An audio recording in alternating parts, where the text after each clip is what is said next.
right, good evening, and thank you for coming to our Rockdale County Board of Commissioners zoning meeting. We're pleased to be here with you tonight. At this time, we'll call our meeting to order. Madam Clerk? Yes, and so the first item of business is the approval of the agenda. Madam Chair, I move to approve the agenda as presented. I second the motion. I have a motion and a second. All in favor say aye. Aye. The motion carries. Next, we'll have the approval of the minutes from October 23rd of 2025. I move to approve the minutes of October 23rd, 2025. I second the motion. I have a motion and a second. All in favor say aye. Aye. Aye. The motion carries. Madam Clerk, if you'll go over the rules for the procedure. Yes, and so item number 4, we have the rules of procedure, which we could play. Each Here we go, speaker thanks. must sign their name to the appropriate zoning case sheet and fill out a public comment card to register your intent to speak prior to the start of this meeting. Each item of business shall be handled in order that it appears on the agenda, unless upon motion of the Planning Commission, the order is changed. A member of the planning staff will present each item to the Planning Commission and will further provide recommendation upon each item of business. The zoning applicant or the agent will state their name and address at the podium and will have 10 minutes in which to make his or her presentation. Any portion of their 10 minutes may be reserved for rebuttal following the opposition to the application.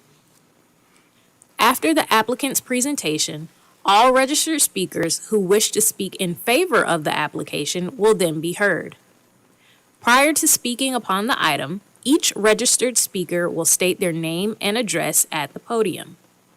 They will also be limited to a total of 10 minutes. Once the applicant has made his or her presentation and the speakers in favor of the application have been heard, the secretary will then call upon the registered speakers in opposition of the application. The opposition shall likewise be limited to a total of 10 minutes. Once the public hearing portion is closed, no other speakers will be heard. As a reminder, speakers are to address the Planning Commission, not the applicant or the audience, and are expected to conduct themselves in an appropriate manner. The use of abusive or profane language shall not be allowed. No debate or argument between speakers shall be permitted.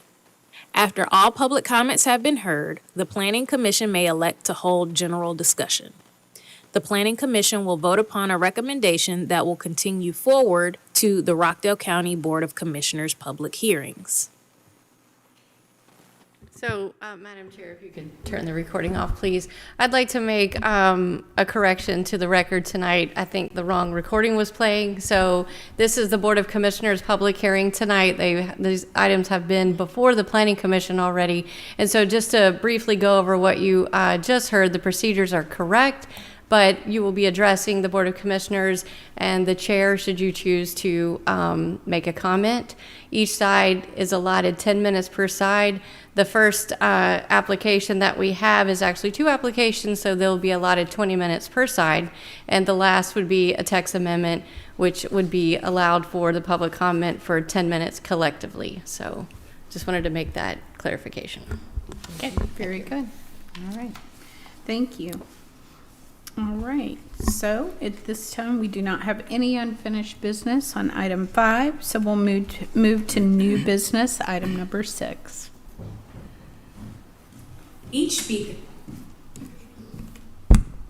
Good evening, Board of Commissioners. My name is Ryan Sadler, and I am the new county planner with the Planning and Development Department. Thank you for having me here, and I am going to present the first case. Thank you. Item R1, case REZ 2025-10, and FLUM 2025-04.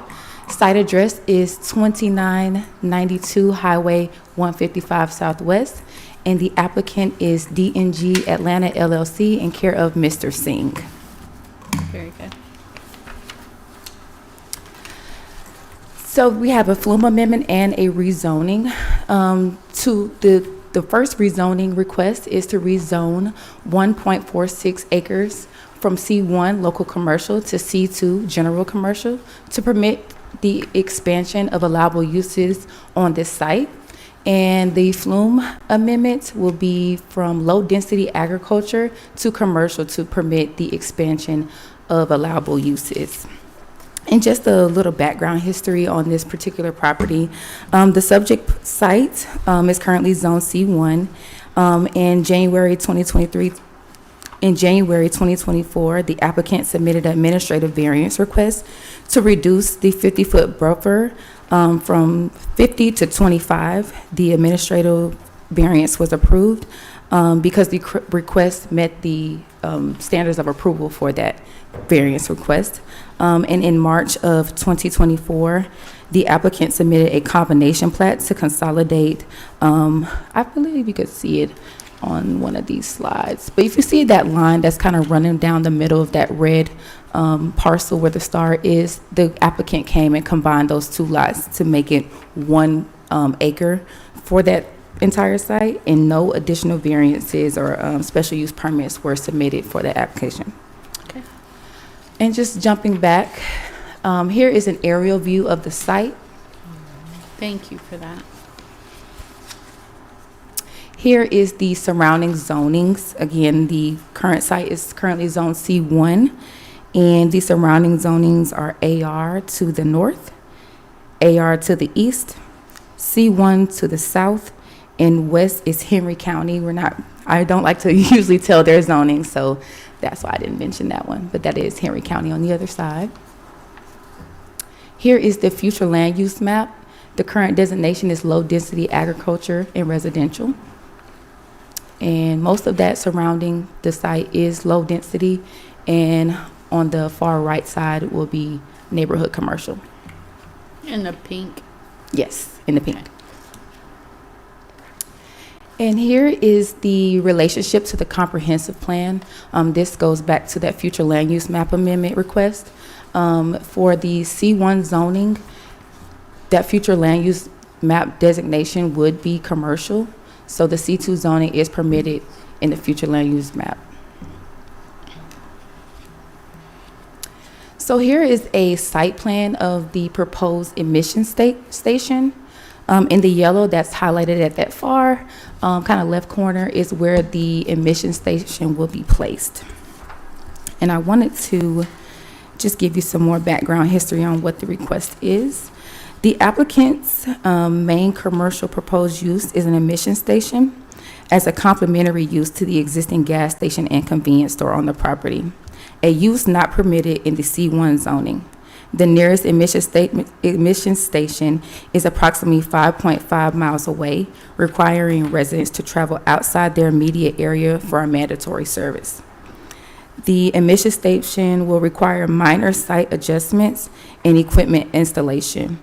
The project will be completed in one single phase, assuring that the facility can begin serving the community as quickly without disruption and or to the current business. And here is a proposed kind of structure Mr. Singh is proposing. The materials used for this particular shed or shed-like emission station, it does meet all required accessory use materials within the zoning ordinance. We want to make sure of that. So it's just not anything metal or anything like that. And this is just kind of a proposed structure that he plans to place on that particular site. And again, all the materials have been vetted and made sure that it follows the current zoning ordinance. Here is some site photos of that particular area or the subject site. So it would be in the top right photo, it would be to the left of the building. Correct, where that Correct. car is kind of parked right there. That's The where white he, car? the silver. I mean, okay, where the trees are? Oh, my laser won't let it Okay. point. Yes, but right Okay. there. Yes, ma'am. Oh, okay. Go back to Oh, that yes, one ma'am. second. So I'm looking at the picture on my right, Mhm. top right. So you see the pumps in the front, the building on the back, in the back.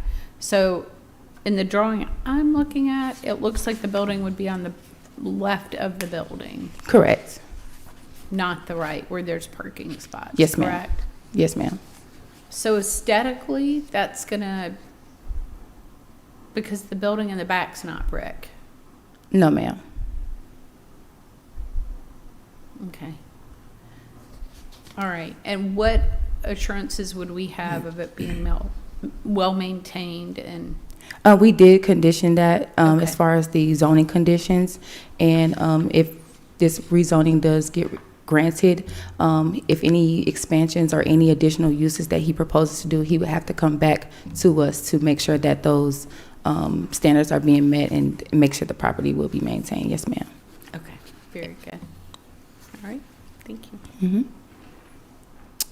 And this is another case summary. A request to rezone C1, rezone C1 to C2 General Commercial District is to permit an expansion of allowable commercial uses on the site. The main commercial proposal is an emissions inspection station as a complementary use to the existing gas station and convenience store on the property. A use not permitted in the C1 zoning. The nearest emission statement is 5.5 miles away, requiring residents to travel outside their immediate area. The current site is developed with a gas station and convenience store. The building is 63,598 square feet with 24 parking spaces. The site will remain unchanged, and the emission station will require minor site adjustments. Okay. This application was circulated to all prudent departments. Fire, their technical review was the location has a hydrant in close proximity, no threat of fire exposure nearby. In the event that there is a fire, little to no hazardous materials are expected to be on site. The school board didn't have any comment on this. Water and sewer, the site has access to existing 12-foot DIP water mains along Highway 155 Southwest and East Fairview Road Southwest. Wastewater is not available. Stormwater, based on the submitted rezoning documents, there are no existing state waters and wetlands requirements. Tree protection will not be required for this project. Transportation, a decel lane currently exists along Fairview Road, which aligns with the county's requirement for access management and roadway safety. The current condition of this lane will need to be evaluated prior to the next submittal to determine if resurfacing, striping, or reconstruction is required to meet the current county standards. The proposed access points on and off Highway 155 are located on GDOT-owned and maintained roadway. Therefore, a formal letter from GDOT will be required if he did any site modifications or anything like that for our records. Okay. And moving on to the recommendation, based on staff's evaluation of the request, the Department of Planning and Development recommends approval of amending the future land use map from low-density residential to commercial, and approval with conditions of the rezoning from C1 local commercial to C2 general commercial district with the following conditions. The emissions testing facility shall be limited to vehicle emissions inspection only. No automotive repair, maintenance, body work, or maintenance mechanical service shall be conducted on the site except activities required to complete the testing. The facility must obtain all state emissions testing certification, business license, fire inspections, and environmental compliant approvals to operate. Prior to operation, approval of the emissions testing facility shall not authorize additional fuel pumps, expansion of the convenience store footprint, or additional automotive uses without further approval. So that just kind of covers us if he tries to do anything else automotive related or expansion of any kind that kind of prevents that from skipping over us and going straight to do it. All waste generated from the testing activities, including fillers, rags, and any hazardous materials, shall be disposed in accordance to local EPD and EPA guidelines. Dumpsters shall remain fully screened. And lastly, all items related to the testing operations shall be stored indoors within an enclosed structure. No temporary outdoor storage, including boxes, containers, carts, or testing equipment, is permitted anywhere on site except items actively in use during the inspections. So that was our recommendation. The applicant is here to speak to this request, and if you have any other questions for staff, I am ready to take those. If I could ask you a question? Yes, ma'am. I know that a lot of our emissions stations that I've seen are fully enclosed, and maybe the applicant can explain how that will look, because what I saw there was a building, and it's almost like you drive up to the building, but it wasn't fully shielded. I can flip back to the picture so that everybody can kind of get a visual. Those two garage doors do close. And the part where they're kind of coming in and out is that little kind of house where the window is. That's where most of the testing equipment and where the employee would be. Okay. But I would let the applicant, further explain how that would look. Thank you. I have a question. Yes, ma'am. In reference to, are they building out with where the trees are, or are they going to use their parking lot only? They're going to use their parking lot only. That just doesn't seem like it's a lot of space. It doesn't. However, the size of the station it will accommodate for cars to kind of come in and out. And have a car on that pump side. Let me go back If to it's the a car, picture. I'm just looking at the bottom picture. Right, there is a lot of space to kind of clear and come in and out. I don't foresee any traffic or any kind of mishaps within the parking lot for that. But I will let the applicant speak to if he has any other further plans to kind of mitigate that issue. But kind of going through this rezoning request, we did think of all options of what could possibly happen. And that was kind of the best place to put that, to not interfere with any of the entries or exiting sites or paths, ingress. So I think that would be the best place to put that. Now, I've seen different emission places, and their cars are like lined out Yes. into the street. So how would this work, especially coming off that roundabout Right. traffic-wise? I know that he has limited hours, and sometimes during the week there are appointment only to kind of mitigate maybe some of that traffic.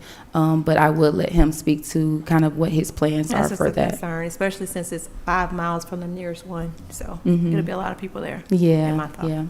Okay. Any other questions? All right. Thank you. Flip back to. All right. And at this time, we'll hear from the applicant.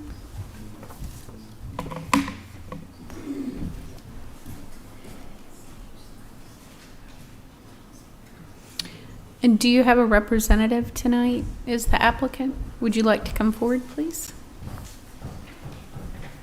Hi, good evening, everyone, and Good Happy New evening. Year. Thank you. Happy New Year to you as well.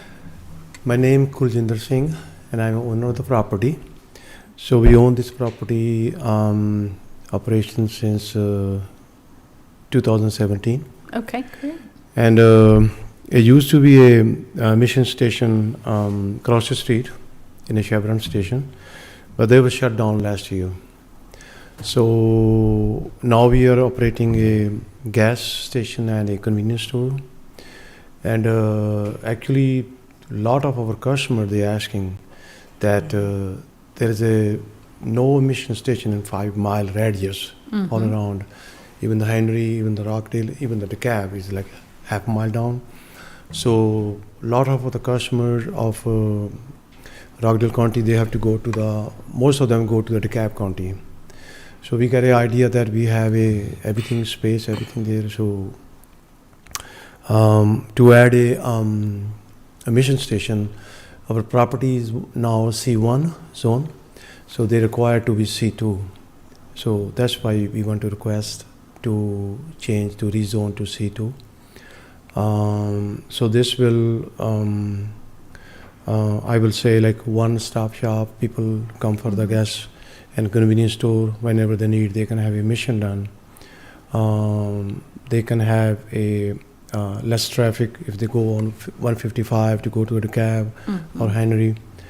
And like the other county, Henry, definitely we got some customer from there on the mission. So that's why we want to request. Do you know why it closed down across the street? Actually, I was not here. I was out of country, and I heard they catch a fire. Yeah, the building catch a fire, and then I think they have some issue with the tenant and the owner of the property. Okay, So they never reopen back again. I see. Yes. Okay. All right. Do you have any questions or anything else you'd like to tell us about the project? No, actually.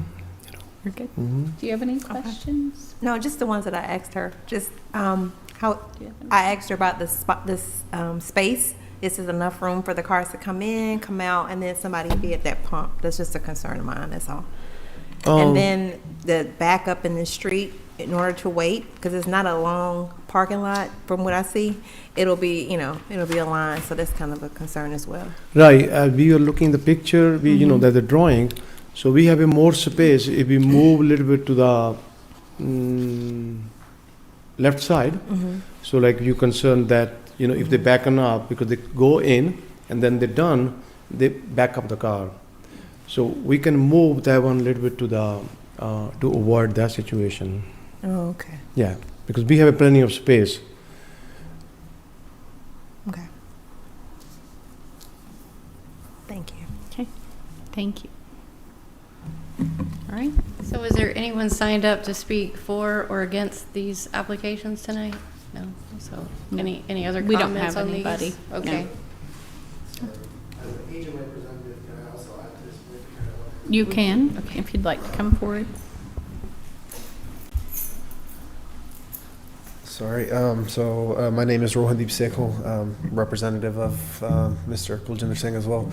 And so kind of to address the point of where the location of it is, this was a rough initial sketch site plan kind of to present an initial intention of, once this was submitted, we also came across the idea of them being parallel with the pumps might be a safety hazard. And so understanding the liability comes with that and safety prevention. So what he's kind of mentioning is bringing it closer to the entryway.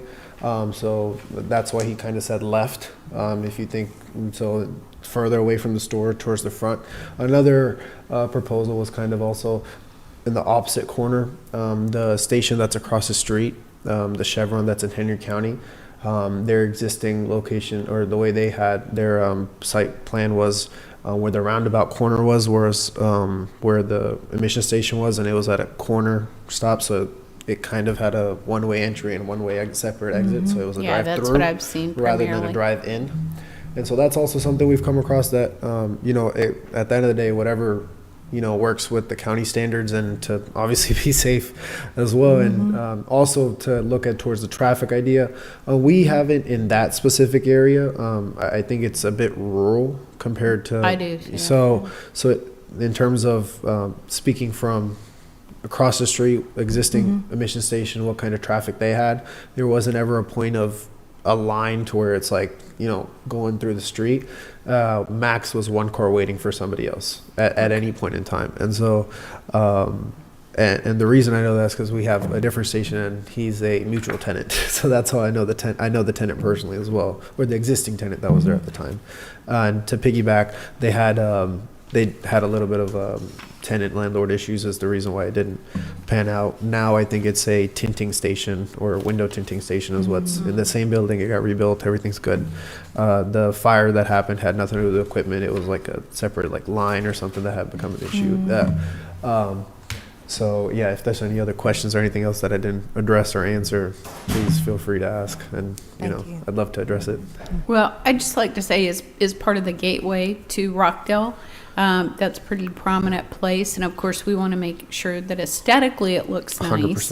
100%. I do know some of our gas stations in town have been challenged by trash dumping and other things, and we want to make sure the stores look nice and presentable. And so I thought this was actually back more in line with the building itself, the convenience store, but in fact, it's in line with the pumps, correct?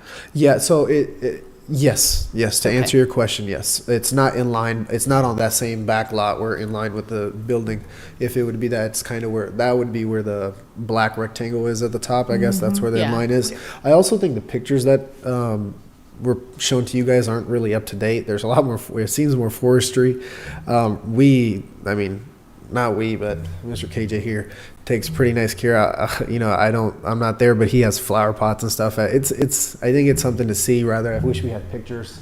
Yeah, that and maybe were you could today. provide some to planning Yeah. for us. That That would were- help us. Yeah, of course. We just want it to not look like an afterthought, but a 100%. nice part of the business that you're 100%, because seeing our- when you enter Rockdale. Our I think customer base also agrees with that as well. Part of the way I guess he likes to say it is we kind of got it a little more rundown, kind of like what you see in the pictures. I personally don't like that. You guys seeing that picture, I don't think that's up to par with our Okay, standards. Good. We recently had, or right now we're under the expansion of our building as well. We expanded to the front and to the back, so the footprint of the building is larger than, it's about 4,000. Originally it was about 2,000 Okay. square footage. And so even that, the point of that was to have the aesthetic pleasure on the outside and the inside to kind of marquee, not just have a rural area type of station, rather to have something of standard, Okay. and kind of be up to par with what the city of Atlanta and that kind of standard that's presented Okay. in the state of Georgia. So, All right. yes. Very good. Anything else? Thank you. All right. Thank you very much. Okay, are we ready for the next item? Yes. Okay. Who's presenting the text amendment? All right.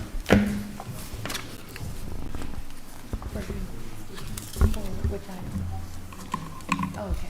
And we do Good evening, have- Commissioners. Jessica Paulette, Project Manager with Planning and Development. And I'm introducing our text amendment case, text 2025-14. It's actually item R3 on your agenda, not R2. I apologize for that on the slide. So we are amending Subpart B, the Planning and Development of the Unified Development Ordinance.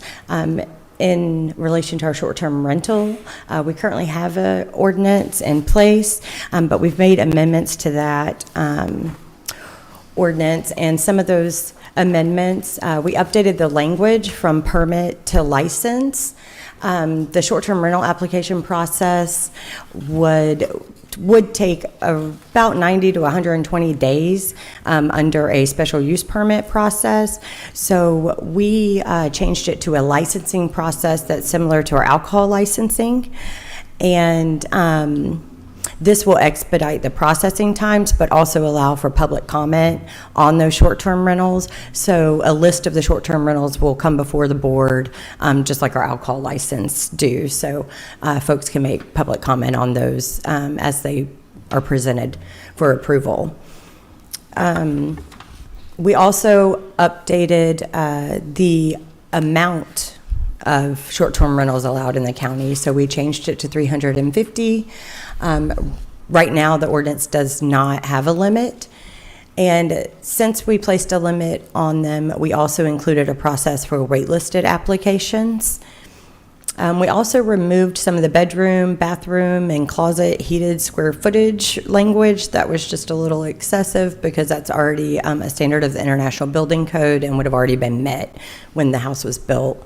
That just seemed like an extra inspection for our team that's not needed. We also prohibited all special events and private gatherings in short-term rentals to limit the nuisances that come from some of the short-term rentals in the area. And we also removed language about maximum occupancy. Right now, the ordinance reads that there's a maximum occupancy of 12 people. So we removed that and changed the language to a maximum occupancy of 2 persons per bedroom at all times. So in the ordinance now, it could be doubled. So you could have up to 24 people visiting the short-term rental outside of that max 12 overnight stay. So we removed all of that language and said at all times, we limit it to 2 persons per bedroom. We also did a little research on some of the short-term rentals that are already in our area to help us establish that cap on them. So back in 2022, we had a short-term rental application that assisted us in scrubbing websites to find all of our short-term rentals. And at that time in 2022, we had 82. Just recently, I had a demo with Rentalscape so we could bring them on again and help us scrub those websites to find them. And we had an estimated about 192 that were listed. And that's not a formal number. That was just shown to me during that demo. So Rentalscapes did say that they scrub over 10,000 websites for those short-term rental advertisements. And so out of all of those websites, we found that we had about 192. And that took out any duplicates that might be on multiple sites? It does. It does? Yep, Okay. it Because does. I know when I went to a conference and looked, I think we had 125 roughly. Yeah, so it's grown a little bit over, pretty consistently Yeah. over the past few years, and now we are almost doubled 3 years later. Well, we have doubled. Some communities that do have a cap, Kennesaw, they only allow 150 permits. Alpharetta does a percentage, so 5% of their residential properties are allowed to be short-term rentals. And then Savannah does the same thing, 20% of their residential properties are allowed to be short-term rentals. So Rockdale has an estimated 37,000 residential properties, and that's from the U.S. Census data 2024. And so if we cap it at 200, which were the comments that we received at the first read of the ordinance, that would leave us with about 0.5% or 0.54% of our residential properties as short-term rentals. The Planning Commission recommended that we cap it at 300. So if we cap it at 300, that'll be 0.81% of our residential properties will be short-term rentals. And the ordinance, as it's presented to you tonight, caps it at 350. And that's right under 1% of our residential properties would be short-term rentals. So if you have any questions, I will take I have those a down. lot. What was the reason that the Planning Commission recommended more than the 150 or whatever that first number was? Well, they actually reduced it. So 350 is how it's written in the ordinance now. They reduced it to 300 because of the information that I provided about the 192. That means we'll go ahead and meet that 200 cap immediately, and there's no room for anyone else. So we would have a wait list immediately. So they thought maybe 300, give it a little bit more so that we have a little bit more room to not meet that wait list immediately. But we proposed from planning 350 as the cap. So I will say that, my interest isn't to create more short-term rentals in Rockdale. It's to legitimize what's here and make sure that people who have those programs in place run them in a very ethical way that's not disruptive to their neighbors and things of that nature. A lot of the different platforms have already regulated out the parties and things like that. So there's pretty immediate consequences. But I am looking to put something in place with my colleagues that would be a shining star in our community, somewhere if you had a family member coming in town, you would even be proud enough to refer them to that area. But certainly I want to preserve the neighborhoods and things that are going on in the community now. I haven't heard a lot about issues with any of the Airbnbs, but again, we don't really know where they are throughout the community. But it feels like in code enforcement, we haven't had very many complaints at all. No, not in a while, actually. I know back in 22 to 23, when I was in code enforcement, we did get quite a few calls, but that was also, I feel like, when they were first popping up in Rockdale County, and so we had to kind of bring them under control at that point and notify folks, you can't party all night and disrupt your neighbors. We do have a noise ordinance, so. Right. So do some of the HOAs have regulations already that prohibit short-term rentals in They probably do. I have not checked, but I'm sure they do. And then also HOAs have a limit of 5% rentals, so this would be included in that as well, so in their bylaws. The applicants, when they fill out an application, they have to give us a copy of an HOA certified letter that allows the short-term rental to be used in that neighborhood. So that will be a requirement of the And application what if process. they can't produce that? Then they cannot receive a license. That is, I'm good with that's in the Okay. ordinance. Yeah, So our that's good. application process, and they also have to be the owner of the home. So we did find in the past that some folks were renting from one of the big rental companies and then leasing it out as a short-term rental. So Not even living theory, in you the. couldn't be a corporate owner and have a Airbnb. You can present the deed, and then you must go through the criminal background check and the steps that are required in our application process. So they could, but they would also have to provide the same information that an individual owner would. But you're saying that somebody who rents the house with the number of rentals that we have, and we know that large corporations are renting those out. Sometimes someone rents the house from the corporation. Correct. And then turns it into an A short-term Airbnb. rental. An Airbnb or a long-term rental. So I've seen situations where they're renting a house from one of the big corporations, and then they modify the inside and put locks on all the doors and number the doors, and now it's an apartment complex Oh to my them. gosh. So those are some things that are happening. That's happening in our community. That was a code enforcement case. So that is happening. So people will rent the house, but don't live in it. And so do we have something that says you can't do that? Correct. They have to bring a copy of their deed. Okay. So they have to show ownership of the house in order to get a license for the short-term rental. Since we're turning it to licensing, do we require them to have insurance, short-term rental insurance, liability insurance? Yes, that's already required through the state regulations. So they'll also have to follow their the OCGA regulations. So things like that are in the OCGA, as well as the guest agreement, some other pieces. They have to have licensing through them as well. So through the state. So I'm just going to say that's not necessarily true. Putnam Oh, County doesn't okay. require that. Yeah, so there's no requirement. The platforms Right. typically provide that. Okay. So like So, Airbnb yeah. provides, coverage. VRBO does not. You have an Okay. option to buy it as a guest, but it's not required I mean, by you, the homeowner. Okay, so but Yeah, they're the getting it through the homeowner. Okay. website. Yeah, So you that's would how. get it through Yeah. the platform. Yeah, my understanding is it's required, but if you're getting it through the platform, then you're meeting that requirement. But No maybe it's proof is not. asked in Putnam, just so Right, that's you what I'm know. saying. Would we ask for proof? We could. Because we are We could. I issuing mean, the we can amend the license. ordinance to add that language if we would like to. But if it is being required on those sites already, they have to sign an affidavit that they're only listing the short-term rental on those sites that collect motel, hotel, lodging taxes as well. So if they're already doing that, then they probably already. I mean, they're meeting that standard with those sites as well with the insurance. But that's the site. The reason why I'm asking is because we're issuing license, to do this. So we could have our own requirements, is what I'm trying to say. Yeah, we can. Yes. Yeah. Just to Okay. make Yes, sure. that could be written in. We could Yeah, do that definitely could. Yeah. So we could Is write that- in the yeah. liability. Yeah.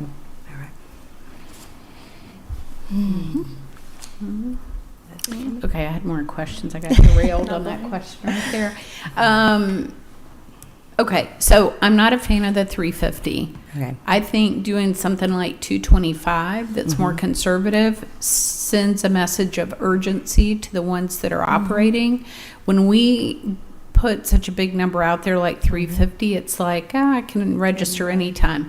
What Putnam did by putting a cap on it, you should have seen applications flying in. They said it was just crazy, which I know creates work for you guys, but you're going to have to do it at some point prepared. anyway, right? We're But prepared. that sense of urgency makes everybody that got the permit behave by following all the rules. No parties, no Correct. chaos of police having to be called. And so they run a tight ship. If the police get called once, like there's a mark next to your name. And so you might Yes. not get your license the next year. And so it's had a Yeah. very, very good effect on people running things the right way. Well, I guess in picking back on what she's saying, is there any way to, to filter for I guess renewals, like if you did have those infractions, so that Oh, they'll we know do, in yes. advance that That's if you're written in the this tier, ordinance. you won't, whatever. Correct. So that's basically 3 strikes you're out Okay. in the ordinance. So they get if they have violations.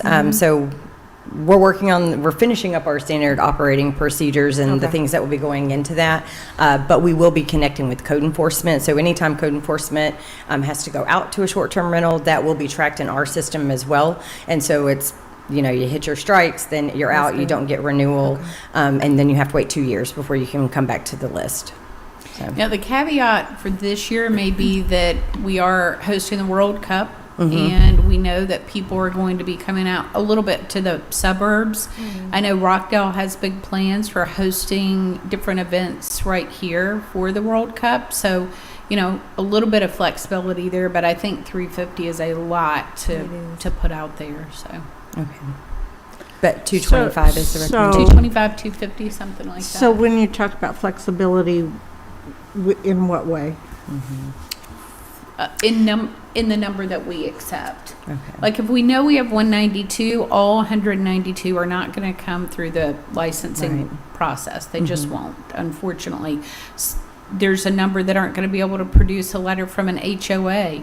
We have HOAs that are not in operation now. That was a requirement for all the newer subdivisions since 2014 or so. It's recent. Yeah, not- so more They may recent. not have So Yeah, and that's okay. If they don't have an HOA, then they won't be required to produce that letter since they don't have a govern, any right. bylaws or and anything and there. we don't want to disrupt our neighborhoods that are family oriented and Right. things like that. So, in that case, then maybe a caveat for no more than 5 in a subdivision or something that's reasonable, where we don't have neighbors fighting about it and that it's, seamless. You don't even know it's a short-term rental would be ideal. So, And I would say that may be something more for those neighborhoods that do have HOAs where they can write those in their bylaws and manage that and enforce that policy. I think us starting to break it off into percentages or how many ever you can have in a neighborhood, that might be stepping on the HOA. So we may want no, to. if there's not an HOA. Oh, if there's not an okay, Yeah. I understand now. Yes. Yeah. Sorry. So isn't there something that, like, I could rent my house out for 2 weeks That short-term rental. one time? Yep. Yes. Would I But have to go you- through the licensing process? Yes. By this ordinance, you would. Yes. Yeah. Yes. So I'm just thinking about, I know, a lot of people rented their homes out during the Olympics, Mm-hmm. and I'm just wondering how that would, Well, you how would that still would need work to with- come in and go through the licensing process to be compliant with the ordinance. Okay. But it doesn't mean that you'd have to renew the following year. So it would be an annual renewal. So that license would be good for that entire year. If you wanted to rent it out, each month or not, you could use that license at any time during that year. and so originally there was some kind of limitation on how many days you could rent it during the year? Correct. Correct.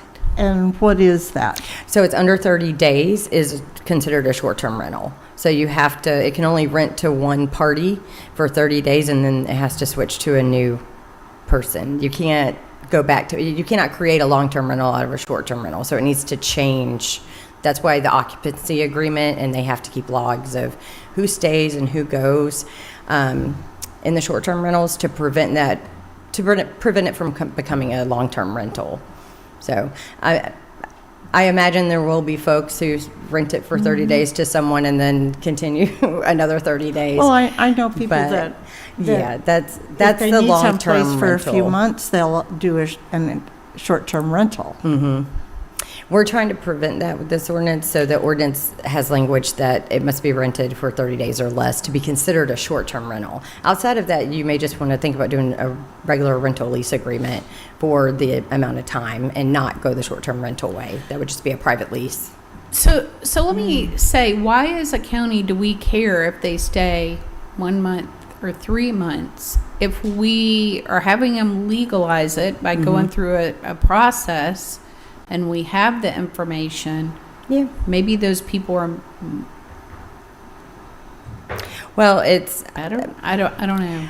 what you're changing the from- use of the property at that time. It's no longer, if they're renting, well, not the use of the property, but the use of the short-term rental guidelines. So if they're going to rent longer than 30 days, that's just not the definition of a short-term rental. Well, so that's right. But if you do that, then you kick somebody into a regular lease agreement and you get zero taxes. that's Exactly. correct. But So, some of the differences, the short-term rental is the fact that you're running a business and you're not being in compliance with running a business.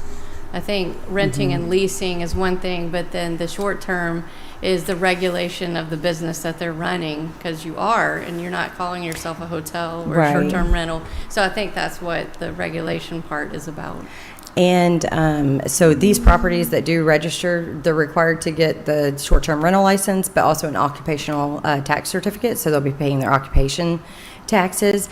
Also, a list will be sent over to the tax assessor's office to change the tax on these properties from residential to commercial properties. So they will be paying a commercial tax on those properties as well if the tax assessor so chooses. But this is also to stop homestead exemption.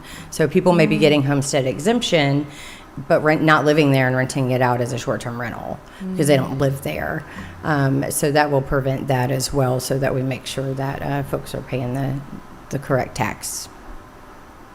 So somebody could rent it for 30 days, leave for a day, And come then back. come back and rent it again for 30 Technically, days. yes. Yeah, the ordinance does, it allows that. Yeah. It just says you can't stay more than 30 days as one party, and then you leave and you come back if you'd like to, but, And a lot of times people use short-term rentals for insurance reasons, like your house catches on fire and you're going to have repairs done for the next 4 months. So there's some legitimate reasons Yeah. that, yeah. Right. And I go also that way. don't think that would be a big problem unless, folks start seeing something in the neighborhood or, something goes wrong. So So it's important to can we put protect some the county. language in that says, that the person renting it out, the one that owns the home, comes in and makes an adjustment or, notifies If they, the department, or that they're going to have the same person staying there for 4 months without, so that the rule is there, 30 days, and that's in Right. compliance with the short-term rental language. But to make an exception, if they could come in and apply to make an exception. we could put language that it could be at the discretion of the director of the department. So if there was something like that needs to happen, that the director could give that exemption. So we could add that language. Okay, very good. All right, thank Okay. you. Thank you. All right. At this time, we'll move to public comment. So you had one person to speak in opposition of this one? Right. Yes. So public comment, and if anybody else wants to speak tonight, you'll just need to fill out a form and let Madam Clerk know, and we'd be glad to have you. Jackie Johns. Good evening. Good evening. I'm Jackie Johns. Just a little background about myself. My husband and I live here in Conyers, in Weatherstone subdivision, Yeah. just regular people in a Yes. regular house. We added on to the back of our house for my son when he got married. So it was 1 bedroom, bath, blah, blah, blah. And they stayed there 2 years and they moved to Atlanta. So we started renting out as an Airbnb. We allow 2 people. We don't allow parties or photography or anything. We're just trying to make ends meet. So Right. this is troubling to me because I'm on Airbnb, and Airbnb says there's over 1,000 homes here in Conyers. So I don't know where this 200, I don't know where that number came from, but I'm on the app. I'd love to see that when you get done, Some- because Sometimes when you look at the app and you look at individual places, they also include neighboring communities that are near Conyers. Because I I noticed that myself a I couple know, years I ago. was blown away because I was searching for my I don't property. think that's accurate information because If you go to Airbnb.com and you put in Conyers, Georgia, and then it'll pop up and it says over 1,000 homes. But Yeah, I that's think it interesting, includes yeah. the neighboring area. Could be.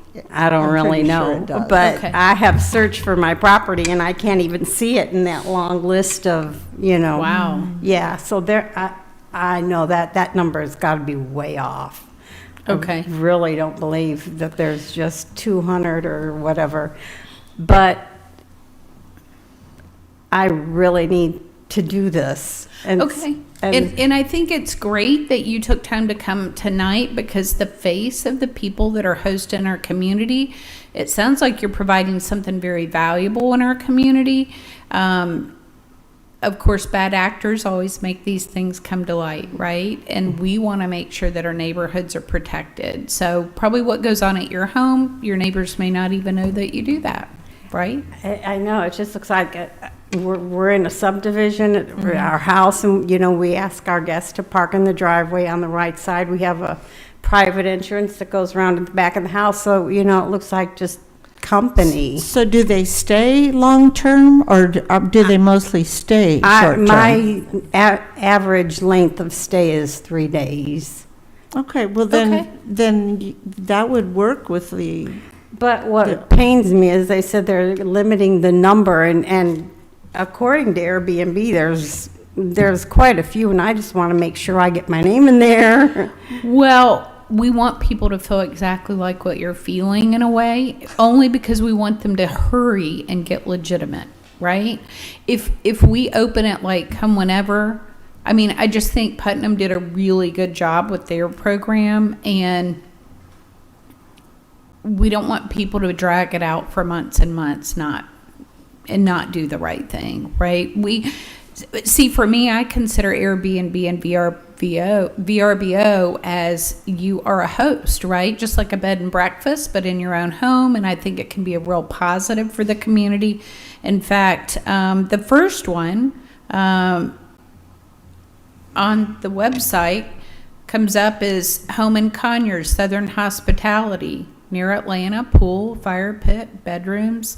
And it's a beautiful antebellum home with a pool, very nice.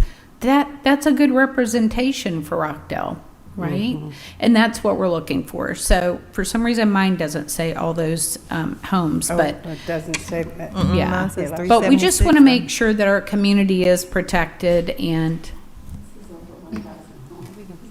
Okay. All right, well, on the sideline, we'll look at that because I am interested with that. But anyway, so after what you've heard tonight, what is it that is most concerning to you besides the number? She mentioned about the taxes being commercial. Yeah, Now I've that's- not heard that or seen that in other communities, but we can check on that. We can definitely check on that. And that's not written in the ordinance. That's just part of our standard operating procedure. So that's what we're looking into with our tax assessor's office. So that's not codified. Because our neighborhood's not a commercial neighborhood, it's just, so Right. that would certainly be a problem. So don't panic. I am tonight. Don't panic. That's why I'm here. Listen, but that's why we're glad you came. If you weren't here tonight, then you probably have a lot of reason to panic because we wouldn't hear from people like yourself. But I don't think anybody here is trying to be detrimental with this. We just want to make sure our community is operating in a proper fashion. So Okay. I don't think what you're doing is bringing this to light. It's we just feel like there's an opportunity to strengthen what's going on in the community and make it even better. So. Okay. All right, thank you. I will say on some of those platforms like Airbnb, when we talk about a great community to be in, having visitors come to Rockdale and have a great experience is really important. And during the World Cup, we're going to have a lot of people that want to come to a community like ours. Has great sights to see. We're close to Atlanta. It's affordable to come here and visit and stay.